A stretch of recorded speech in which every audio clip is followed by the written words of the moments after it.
my name is Alex. I am the Program Director with Diabetes Hope Foundation, and I will be your host for this evening. Thank you for joining us for the next hour for tonight's wellness webinar with our three alumni, Alex, Amy, and Anna, to talk about travel. So anxiety is a word that we hear a lot lately, especially with the pandemic that's going on. It's pretty understandable that during a pandemic, people are anxious about their health, their finances, and their loved ones. And it's giving us sometimes weird dreams, zapping our energy, and really making everyone eager to sift through the daily news feed to find a glimmer of hope. So that's why we're here tonight, to allow you to be a part of this webinar, to give you a glimmer of hope.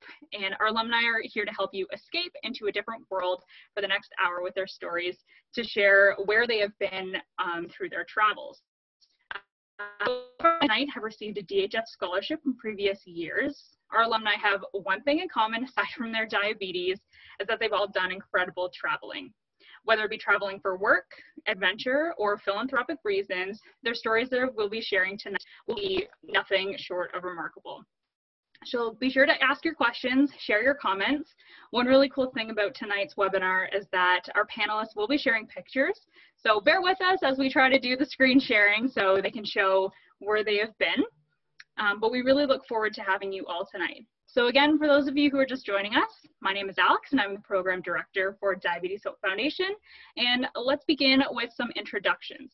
However, one thing I do want to mention is that our alumni here tonight, although they have done lots of travel, they're not travel professionals. So if you're planning a travel trip, please reach out to your travel agent for information regarding travel regulations and all that kind of stuff.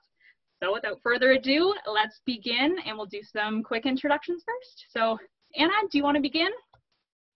Yeah, sure. Hello, everyone. It's great to see you, great to virtually connect with you here. My name is Anna. I have been involved with Diabetes Hope for what seems like a very long time, just over 10 years now, and obviously absolutely love everything that we're doing and that, again, goes on with Diabetes Hope. My background in terms of tonight, I'm really excited to be here and to be chatting with you all. For me, travel is something that has been a part of my life for quite a while, something that's been modeled to me by my sister and my mother as well, and some other people that are quite close to me in my life. Things really got started for me with my love and my passion for travel back in 2014 when I traveled to Beijing, China to work I was there for 2 years as a teacher. So prior to that, I'd done several trips, but that for me was very life-changing. And while I was there, I had the opportunity and was very lucky to travel all through Asia and Europe as well, and had some incredible adventures, learned so much about the world and also myself. And then since then, that's continued on, and my current job right now allows me to, gives me the opportunity to travel to Australia about once a year, and that's kind of my location of focus, as I'm working with universities there to help send Canadian students to pursue study opportunities. So I'm really excited to share some of these experiences with you guys tonight. Thanks for having me. Great, thanks Anna. So you've done some work travel, and Alex, how about you? Let's hear a little bit about you. Hi, so my name's Alex, and I was a Diabetes Hope Foundation recipient back in 2012. So I've been around for a little while, and I'm a traveler who travels, I guess, for the adventure and for the outdoors. And so not unlike Anna, where it's for work, mine is all for play. And so basically most of my travels have been towards mountainous regions in Nepal or lakes over in Vietnam. So getting a lot of different outdoor regions. And so I've gone bits of Europe, bits of Asia, and just lots of fun hiking. So I'm glad to be here. Great, thanks Alex. And Amy, how about you? Hey guys, my name is Amy. I was actually also a recipient in 2012, so it's fun that you're 8 years ago. I can't believe it. Yeah. I've been diabetic for over a decade now, and I absolutely love travel, and I think it sort of got bred into me because I was born in China and came to Canada when I was 7 years old. And between then until high school, my family sort of moved back and forth from China to Canada. sometimes every 6 months, sometimes a year at a time. So I got really familiar with like airports and like packing and going all the time. And the majority of travels I did later on were for volunteering and for backpacking, and a lot of it was also for working for nonprofits. Most of the places I went to have been developing countries just because there's a lot to see in those places, and I'm always humbled by the lifestyles that people have there, and it's very, very interesting for me. So yeah, I'm super happy to be here, excited about what we're talking about. Awesome. Well, we look forward to hearing everybody's experiences. The first thing I do want to start off tonight is just hearing about your favorite travel stories and a little bit more about your travels. So Alex, if you don't mind, let's start with you and hear a little bit more in-depth detail, and feel free to do your screen sharing Sure. so we can see your pictures. So I guess I'll first take everyone to Iceland, where I did an amazing 2-week trip circumnavigating the whole country with my girlfriend. And this was one of the most spectacular hikes I've ever been on, where it looked like we were basically in a Lord of the Rings movie. And the trail started off so direct and easy with nice followed signs and turned into almost sheep trails. And you can see here that it's a very small trail that we're following at this point. And by the end, we had to bum scooch down to the final finish, but that was still part of the trail. And that's just part of the fun adventure that you sort of go through when hiking. And so it was just absolutely unbelievable experience. This is over in Vietnam in the Ha Long region, and this is a region surrounded by sort of these rolling rocky hills and these cool sculptures like this one you see here with just a little candlestick spot at the bottom to hold it up. And I did a boat adventure here where you would go kayaking part of the day, rock climbing part of the day, and then end up back on the boat. And on the boat, it was absolutely amazing our night there because there was bioluminescence in the water. So there were stars in the sky and it looked like there were stars in the water. And so just such a cool, magical experience. And I guess this is one that's a bit closer to home. This is Colorado, so still in North America. And this is one of their famous, what they call 14ers. And so 14ers are 14,000 feet or higher. And it was one of the times when I thought I might not make it to the top because the oxygen level gets lower, your sugar gets lower, you're fighting all the elements at the same time. But we pushed on and made it to the finish to see this beautiful vista here. And so just some lovely experiences. So that's all for me for now. Wow, well, your travel looks absolutely incredible, Alex. And oh, now we're back to the regular video. So great. They honestly, it looks incredible. Thank you so much for sharing. So Anna, let's go to you. And what's your travel story?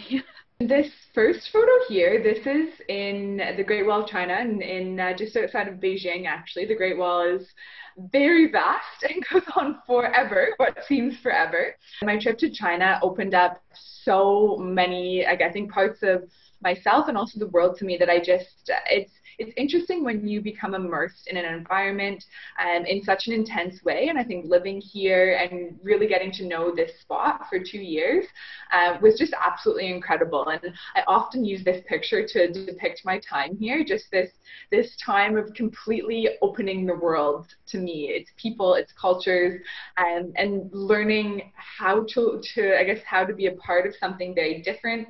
And at the same time, again, coming up with a lot of similarities between humanity and who we are and what we do.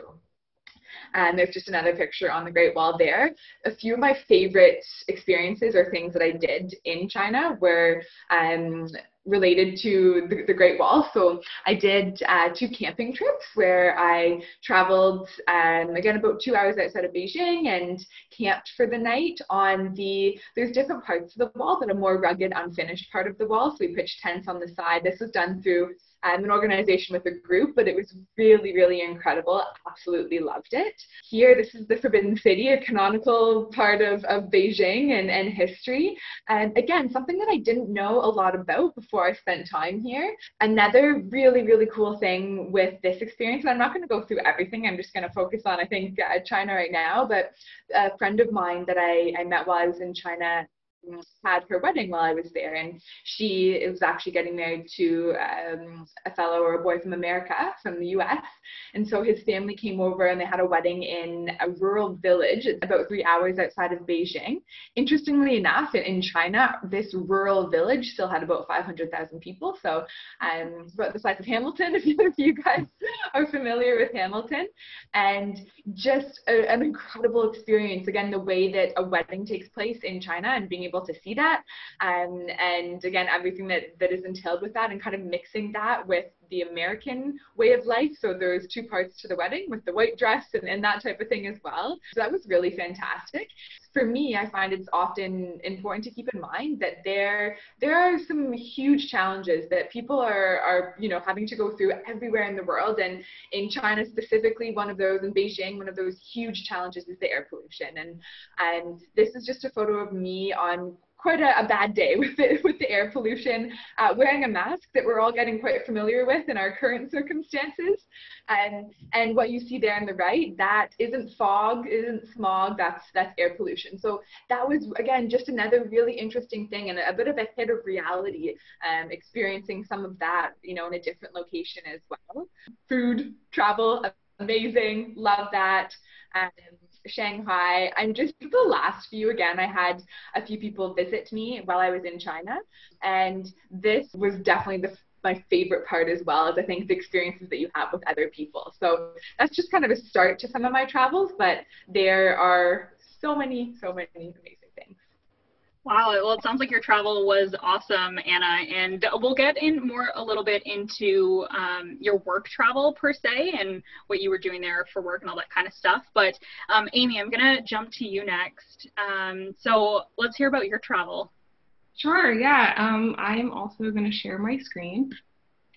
So I absolutely love backpacking, and I do a lot of backpacking solo. At the very beginning, though, it was very nerve-wracking, and I do want to talk about the first time I went backpacking and how underprepared I was. So when I was 19 years old, I was in India for 3 months to work for an NGO, and I did get a month off where I was allowed to do whatever I wanted. So I figured, given that there's nobody with me that wanted to also travel, why not I do this alone?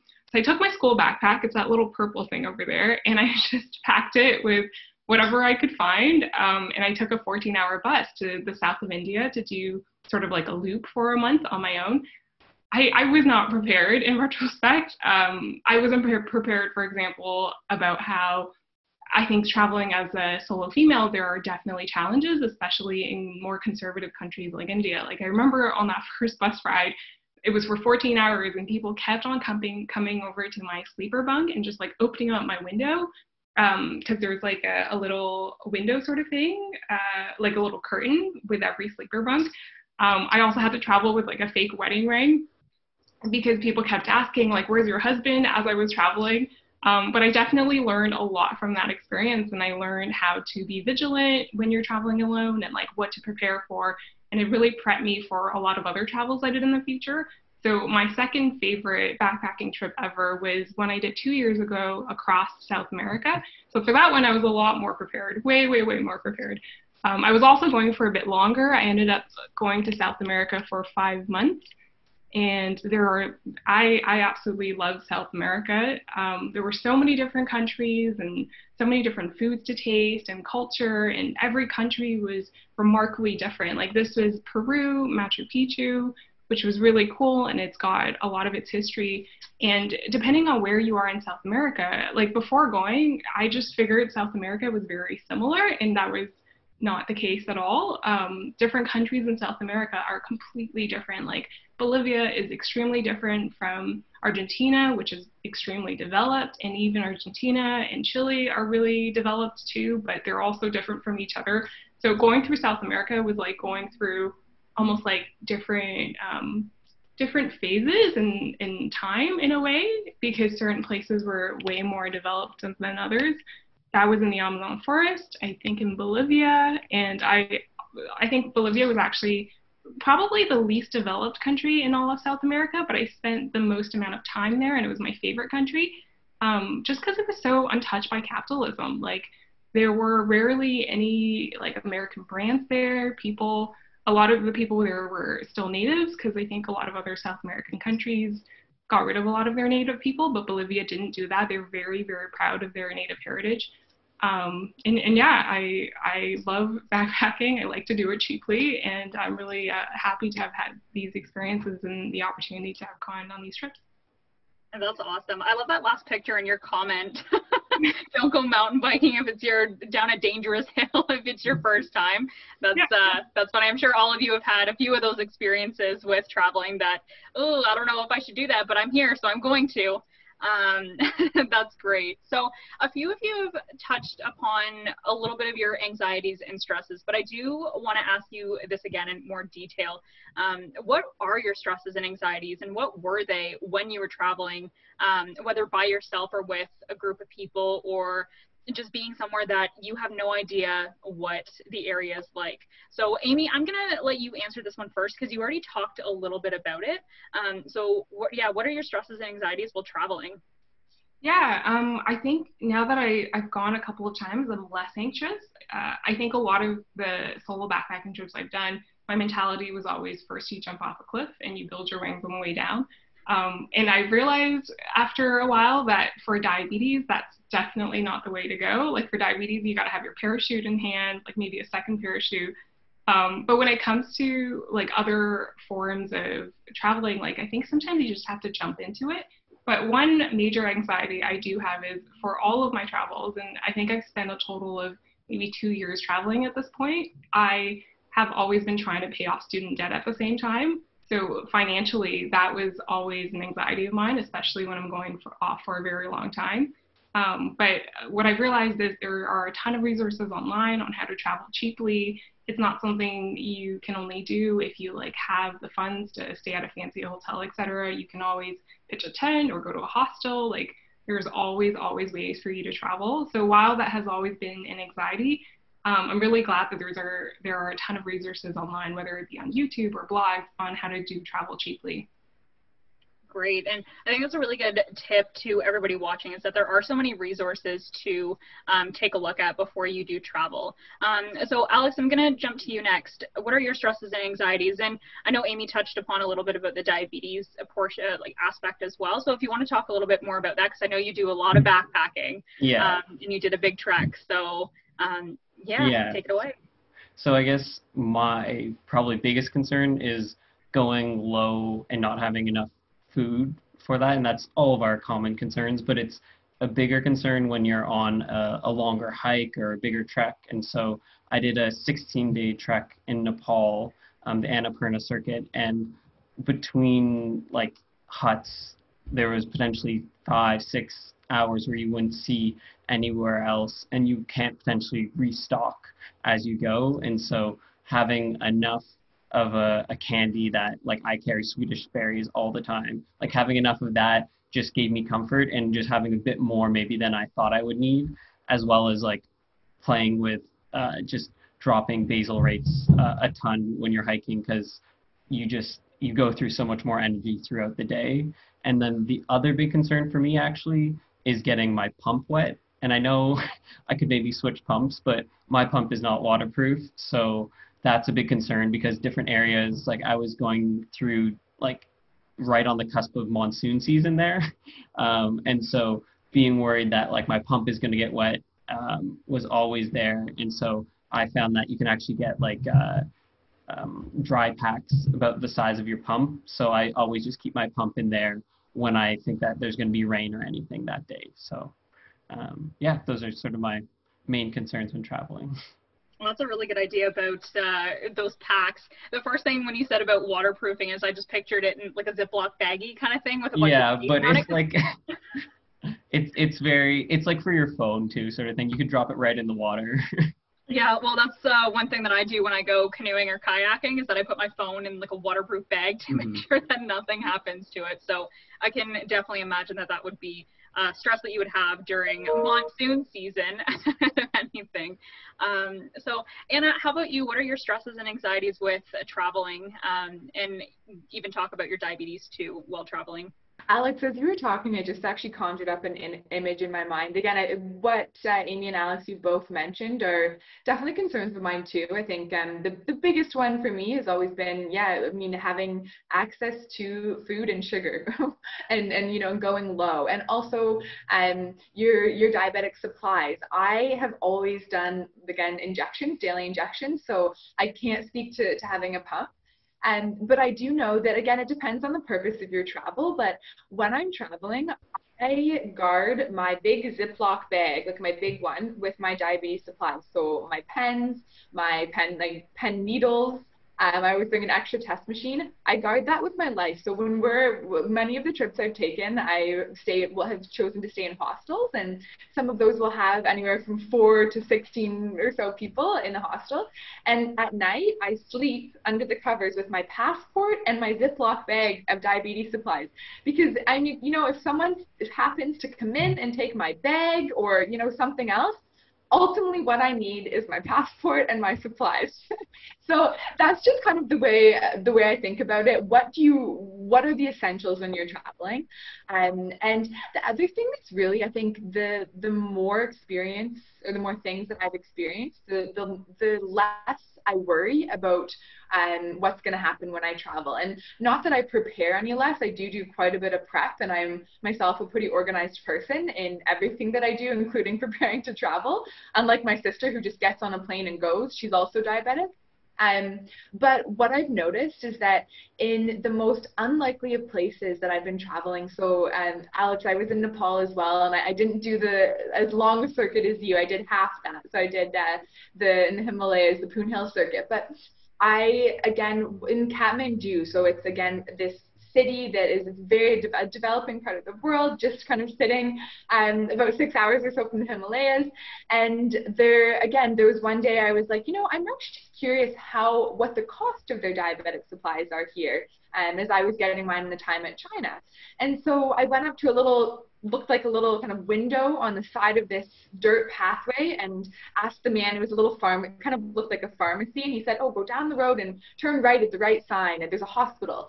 Anyway, so I walked down the road to the hospital. There's kind of a folding table at the entrance into their hospital. And I just asked them, I said, listen, I'm looking for these test strips for my test machine, because those were most costly for me while I was living in China, even with insurance. And they had them. They had test strips. They said, do you need insulin? What do you need?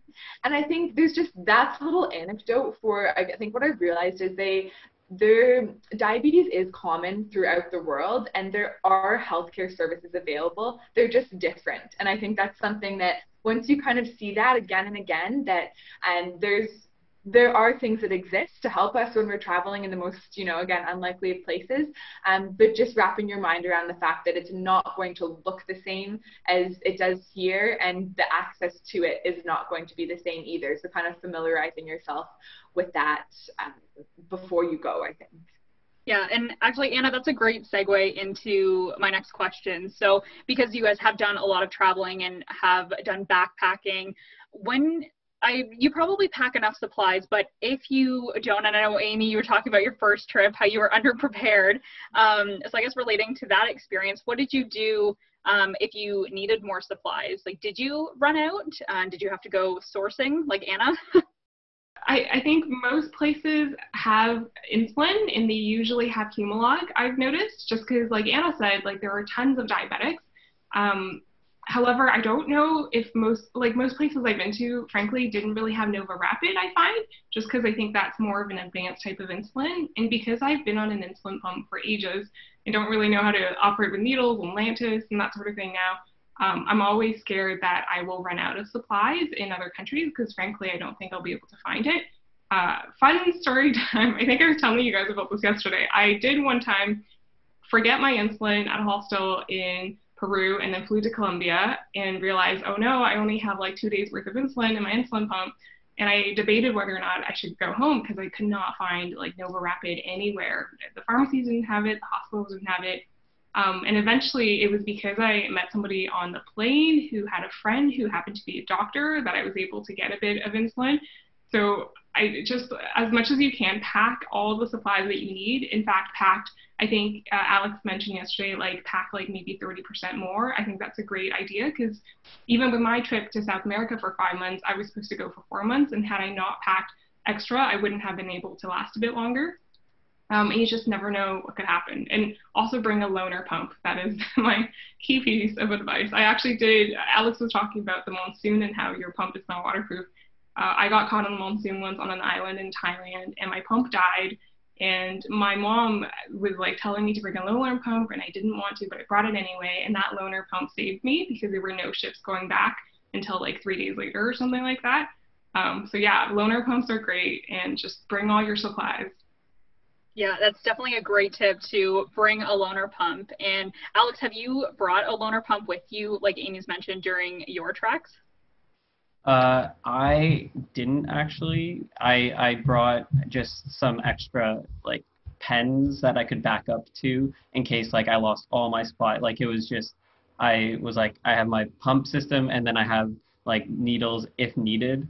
And so I had sort of the two systems that I could jump between, but I've never had to actually use that. And since then, I guess I've upgraded pumps, but I'm still using the same sites. So I just bring up my old insulin pump as my backup now. So makes sense. Well, you kind of make do with what you have. So it's a great way to travel as well.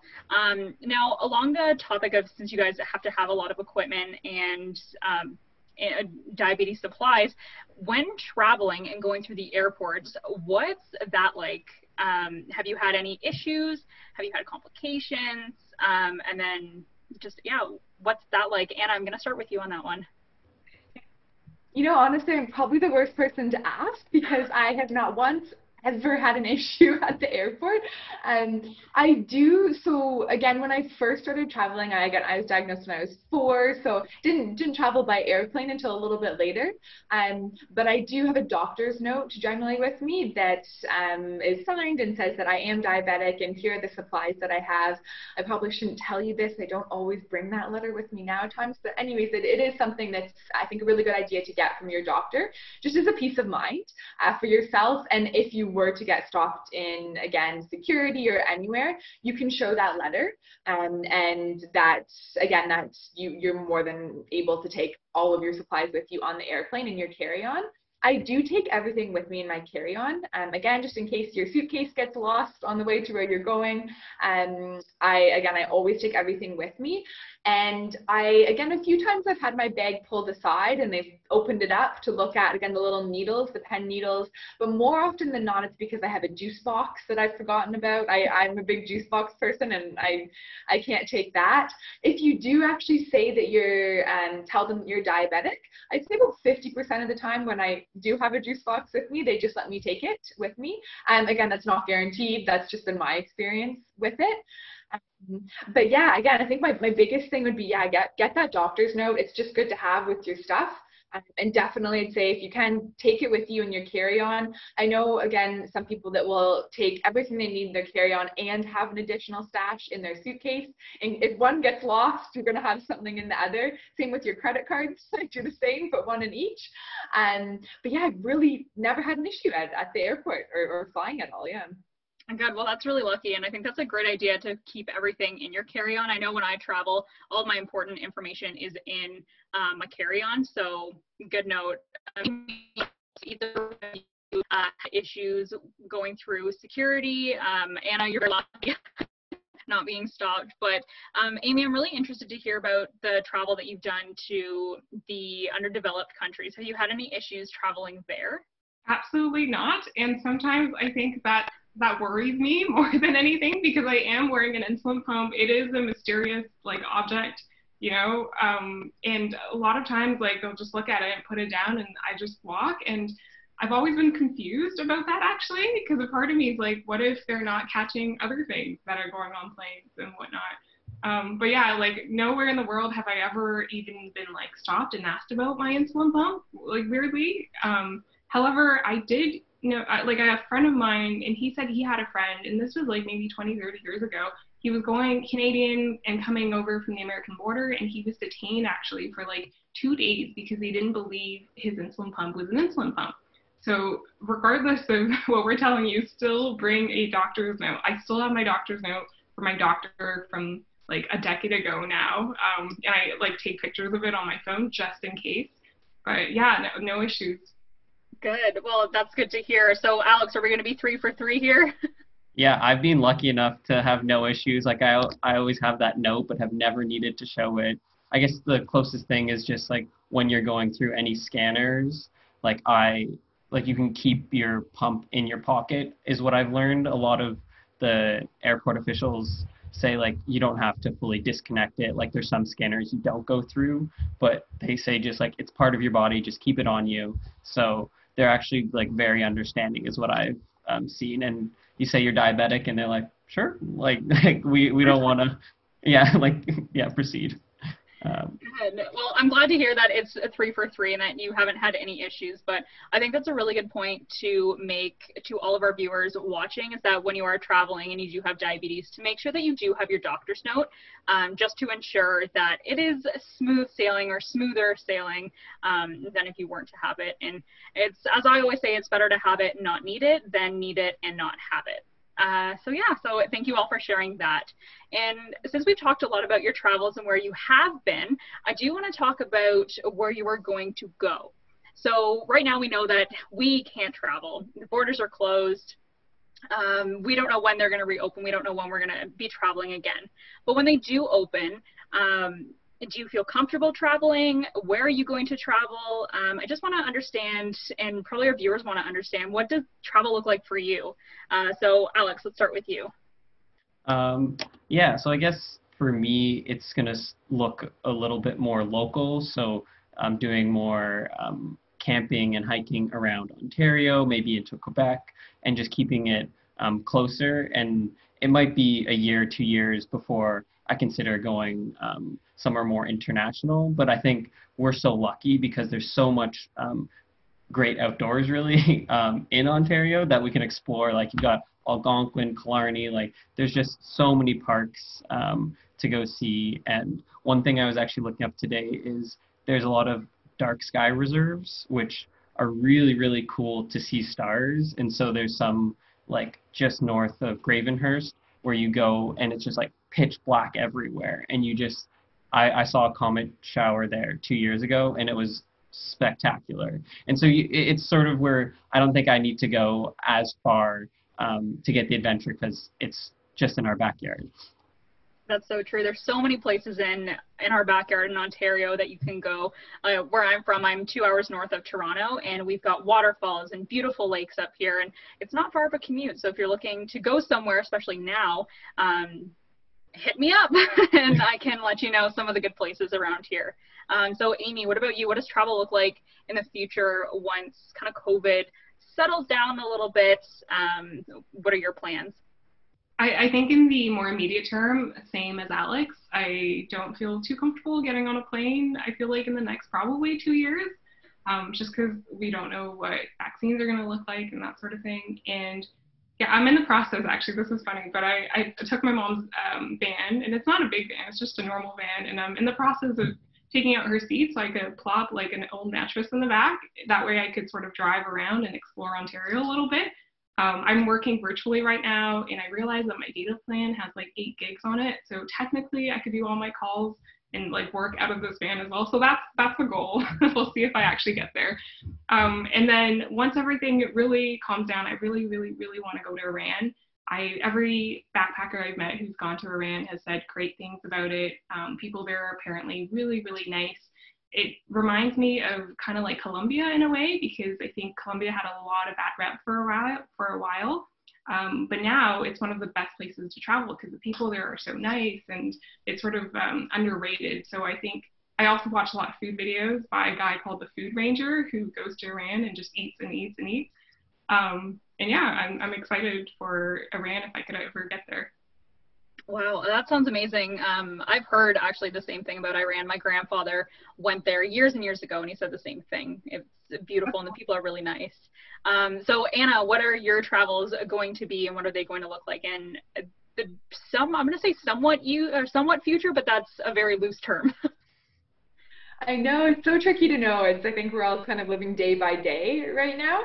I think as Alex and Amy mentioned, for myself, this kind of our current circumstances have pushed me a little bit in the direction of the kind of the cliche phrase, stop and smell the roses. And I think for me, travel has been something that I've turned to for excitement and also meaning in my life. And I think that will continue.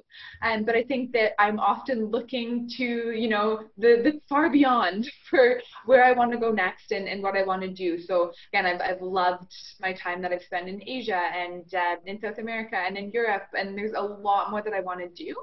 But until we're able to get a bit more of a picture in our minds, or again, in reality of how the next several months and I'd say few years are going to play out, I would echo Amy and Alex in saying that I definitely have my eye on staying here within Ontario and also Canada.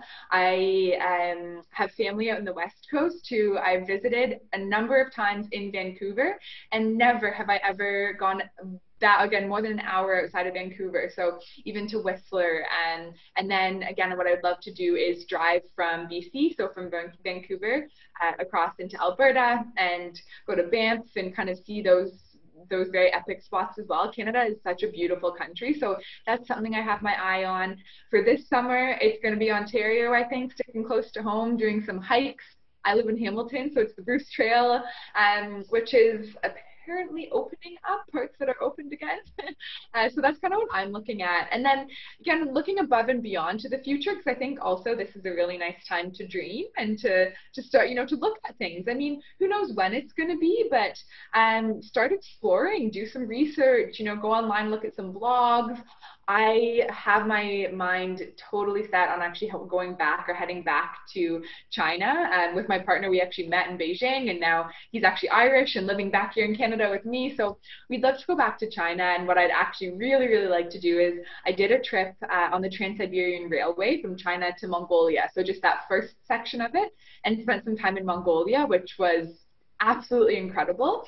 And what I would love to do is finish off that Trans-Siberian route, so starting in Mongolia and then traveling through to Russia and ending in Russia. So that's kind of my big trip that I'm looking at in, I want to say, the next hopefully 3 to 4 years. We will see, but now is definitely the time to dream and plan. That's really exciting, and it's really nice to kind of plan ahead and do your research. So kind of going along the topic of doing your research, since we can't really travel right now, have you ever thought about doing virtual travel, or have you looked into virtual travel? I know we talked a little bit about this yesterday, but I think it'd be really interesting to hear your thoughts on that. And by virtual travel, I don't mean Google Maps and doing the street view and going around. I mean, I'm guilty of doing that myself. But what do you think virtual travel even might look like over the next year, 2 years, because who knows what travel actually outside the country is going to look like. So Alex, I'm going to start with you for that one. Yeah, so I guess for myself, I probably won't do as much virtual travel just because all my work is already on a computer screen. I don't want to keep looking at a screen. And so I think I'll look for, I'll look forward to bigger travels and fantasize, kind of as Anna was saying, of my future travels. Like, I want to do a big Norway trip, and so that's something you can plan potentially for the future.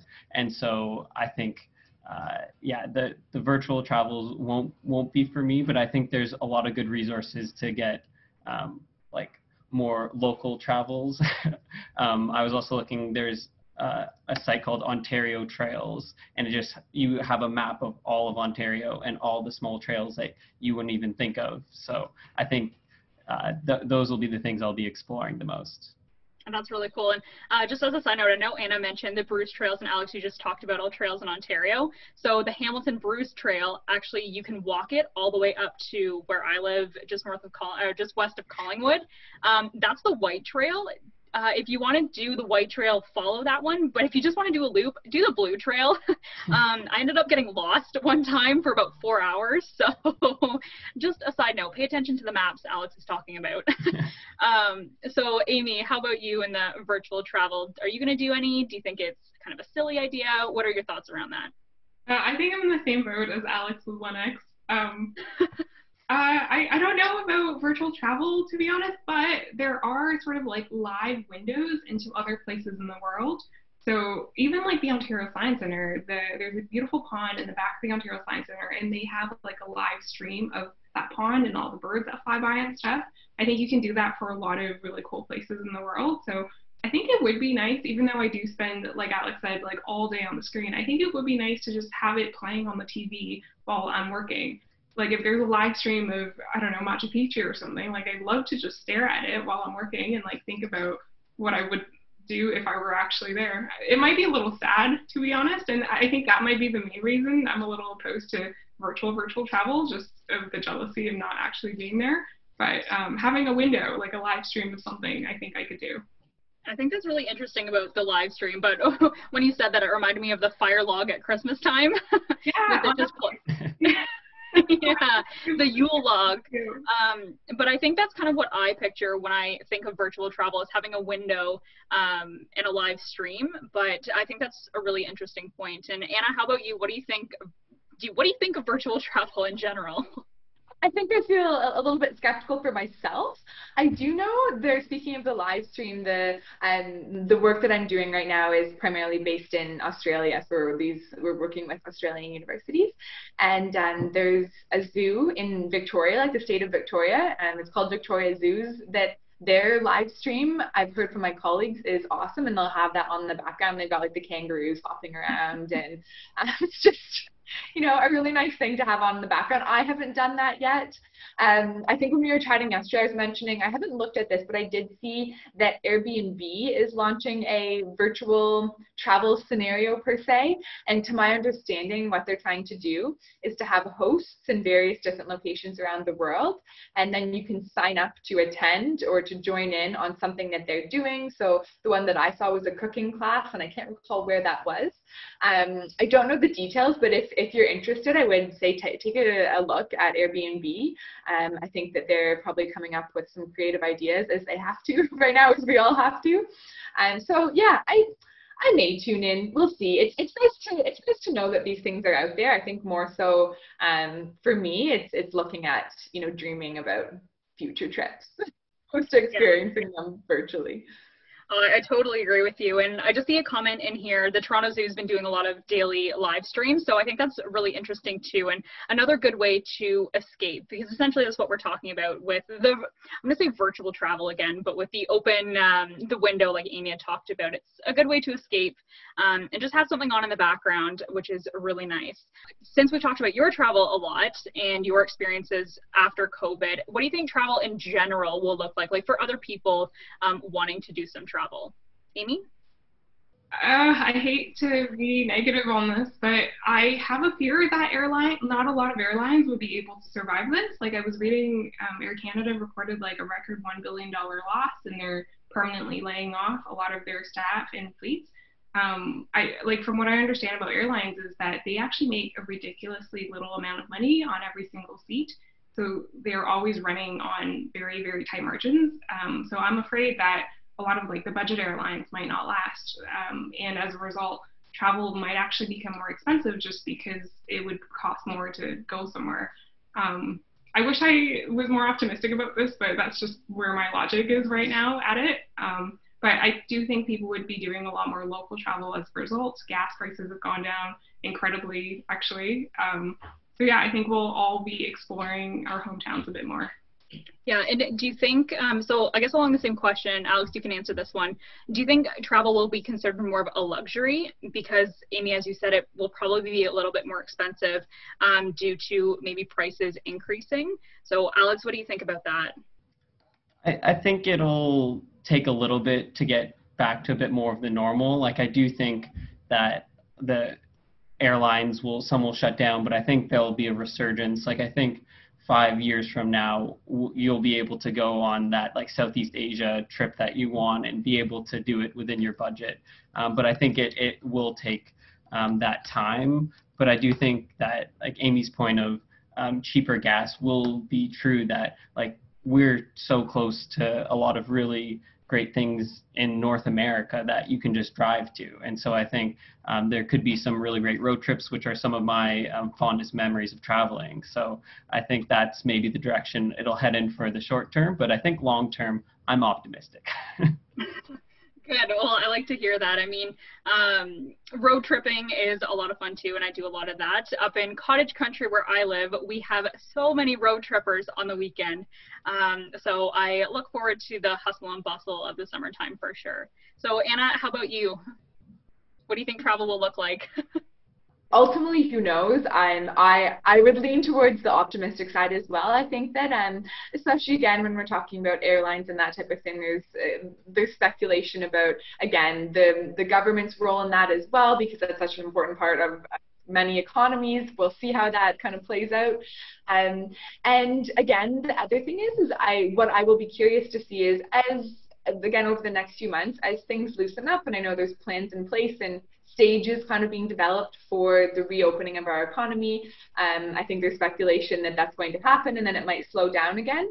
But yeah, over the next few years, as we kind of, develop this new normal and there's a bit more flexibility, I do wonder if more people than we imagine will jump on the opportunity to travel if cost allows, and how airlines will deal with that as well. So, volume versus how many people are looking to travel. And I do wonder if we're going to see a huge spike in that. Me, myself, I mean, I feel like I want to ride it out a little bit, and that's my own personal thinking, but I do know that I've chatted to others who have a bit of a different mindset. So yeah, we'll see. Awesome. Well, Amy, I know that when you talked about your van, I know that you're looking forward to some road trips for sure. So if you're coming up this way, let me know and I'll kind of take you around here. But I do want to, since we are getting a little bit close to our end of time, I do want to obviously end this on a happy note. We talked about the nitty-gritty stuff and your experiences and your favorite travels. But I want to know, what's your top travel place on your bucket list? On my bucket list, okay. I think it's still Iran. However, I think another country on my bucket list would be Myanmar. I spent a year in Myanmar working for an NGO there, and it's a country that was just absolutely incredible to be in. It was the most closed out country after, I think it was like North Korea until 2016, and I went there in 2017. So super untouched by like capitalism in North America, anything. Like they didn't have any North American brands or restaurants, and people had a very different like way of life. So if you were to ask a kid there, what do you want to do when you grow up? They would probably tell you, I want to make a lot of money, but not for the sake of having it, but for the sake of donating it to the temple. I think Forbes rated them as the most generous country in the entire world. And because they don't place much like materialism, it's also super safe. Like I've left my phone at like a tea shop and went hiking all day, came back, like nobody even thought about touching it. And I felt safer in Myanmar than even in Canada. So I would definitely want to go back to there again. And I really hope you guys also get a chance to visit Myanmar. Not a lot of people go just because of the bad rep it had from a military dictatorship in some movies like Rambo that made it seem really dangerous, but it's actually not that dangerous, and a great, great place to be. Wow, that sounds amazing. And just the way that you describe it, it's definitely on my bucket list. But if you can't tell by my background, I think my bucket list is Hawaii. I've had so much hustle and bustle lately with just packing my house and moving. So there's just a lot going on. So my travel destination is Hawaii, and that's on my bucket list. Just want to relax on a beach with some water. So Anna, what about you? What's on the top of your travel bucket list and why? I think, as I mentioned, the Trans-Siberian from Mongolia to Russia, and I would love to spend a little bit of time in Russia as well. So that for sure. For me, usually I kind of look at it by region, but in Asia, top of my list is I'd really, really like to get to Japan, and it's somewhere that I didn't get to visit while I was living in China. Interestingly, China's so big that to travel to other parts of Asia, it still can end up being quite a trip. So Japan was something that I had saved, but actually my mom and my sister had visited there twice and just absolutely love it. Again, the culture, it's also beautiful in terms of the environment and kind of the outdoor side of things as well. So that for sure. And then the other one is a big place that I haven't been and would like to go is India. So again, my sister lived there for about 7 months as well, and was absolutely her favorite place that she's ever been. And she's also done quite a bit of traveling. So I'm very taken with that idea. And I myself am quite interested in yoga. And so I do a lot of that on my own time and just here back at home. And so I would love to partake or participate in some sort of, again, yoga experience in India. A lot of people go to India to do that type of thing. And I think you got to figure out what you want to do, but that's for sure on my list. So those are kind of the two big ones. But again, I think that there's so many options, and I think where a lot of us are, again, talking about some bigger trips and some farther trips, but there's so much. Like Alex, like you mentioned, sitting on the beach for a week, it's beautiful. We're so close to the Caribbean here in Canada. And again, if you're wanting to be nice to your wallet, there's some really great options usually that come up in that area as well. Mexico, I've been to Mexico a few times, and very, very, again, interesting and safe depending on where you're going. So yeah, there for sure, and there's lots of places to go that are fairly close to here. I haven't done like an all-inclusive or actually gone to a beach. Compared to all of you, I have done like no travel. So I look forward to the day that I go. So Amy, if I go to Myanmar, I'm calling you and we can go together. You can be my tour guide. Perfect. And Alex, last one, what's on your bucket list, your travel bucket list? There's too many to count, but yeah, Anna, you talking about India just reminds me that actually Pakistan I've been reading so many things about how gorgeous it is there and how like there's the mountain regions there, and I have a really good friend who cooks sometimes, and like the food he makes is just so amazing. So I feel like the food experience as well as the outdoors would be so amazing in Pakistan, as well as I think I briefly mentioned Norway is definitely on my list, because just the Norwegian way of life of loving the outdoors and all the beautiful fjords that are there. And so I think that culture of loving the outdoors fits with me well, and I want to explore it more. And so those are probably the two at the top of my list. But I think for the near term, I want to get as far north as I can in Ontario and see if I can see some northern lights. Yeah, that's amazing. Has anybody seen Northern Lights before? I've only ever seen them once, and it was red. It was actually incredible. I remember I was driving home and I looked up in the sky and I had no idea what it was. So I asked my mom and she's like, oh, we're actually supposed to get some Northern Lights tonight, and that's what they are. And I just remember being just amazed by it. And Amy, I saw you shake your head yes. Have you seen them? Oh my gosh, yeah. So actually when I was 7, when I came to Canada with my family for the first time, we flew through the Northern Lights. So like outside of the window, it was just green and dancing. Like I have a terrible memory, but I still remember this very, very vividly. And then I think it was last year I went to Iceland and I saw the Northern Lights again, and I kid you not, I cried. I didn't intend on crying, but when you see something like that on the sky, it just looks so like meaningful and purposeful that it doesn't seem like it's just like by chance. Like it seems to be a bit more divine or whatnot. But yeah, I love the Northern Lights, and I think Norway has like great, or is it Belgium? I don't remember, but would love it. Norway's pretty far north, so I think because I missed them in Iceland, and so I'm just like trying to place my bets of where I can see them next. Fair enough. Now, Alex, would you travel as far north as like the Northwest Territories, or even to like the Arctic Circle to see them? Like go way north? I think in my lifetime, maybe. But I think actually getting to something like Northwest Territories and that far north starts to actually get a lot more expensive than you think. And so I think for now it's just as far as the gas tank will take me. Fair enough. I know that my dad went to the Arctic Circle for work, so there could be some work up there. Anna, if you're looking for maybe work up in some way up north, you could check that out. But honestly, you guys, it was such a great conversation, a really great way to escape from reality just a little bit and talking about travel and dreaming clearly about where we want to go and in the future, as well as just traveling in our own backyard. So if there's any more questions or comments from our panelists, from you guys, I would love to hear them. Is there any last comments, last travel words of wisdom, I will say, from you guys?